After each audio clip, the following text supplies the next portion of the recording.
7 dní do štátnic interny, dnešná zaujímavosť. Predstavte si, že ste vojak počas druhej svetovej vojny, oslobodzujete nejaký tábor koncentračný, oslobodzujete tých zúbožených ľudí a v rámci nejakej dobrej vôle im dáte to, čo máte ako jedlo. Nejakú čokoládu, tam máte nejaké zemiaky, nejaké mäso.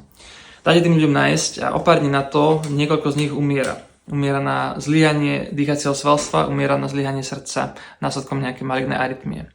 Čo sa stalo? Tak tento stav sa volá refeeding syndrom, syndrom znovu nakrmenia povedzme. Títo ľudia majú málo tiamínu, majú málo fosfátov, majú málo draslíku a majú málo magnéska. Ale nie je to na prvý pohľad vidno. Ak by ste im odbrali labáky, tak by ste to nevideli. Všetky tieto veci chýbajú vo vnútri buniek.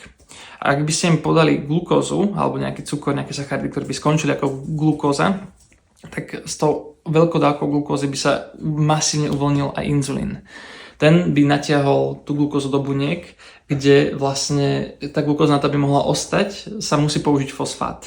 Keď vám dojde fosfát, tak nebudete mať fosfát na dve veci. Výrobu ATP, to je vlastne základná molekula energie v bunke, a 2,3-bisfosfoglycerát, čo je molekula, ktorú potrebujete na to, aby váš hemoglobín mohol uvoľňovať kyslík.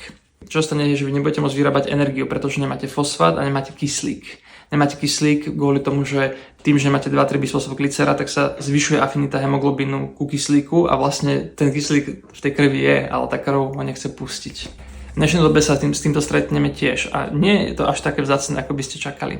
Je to u pacientov s poruchou príjmu potravy, s poruchou absorpcie potravy a u hyperkatabolických stavov.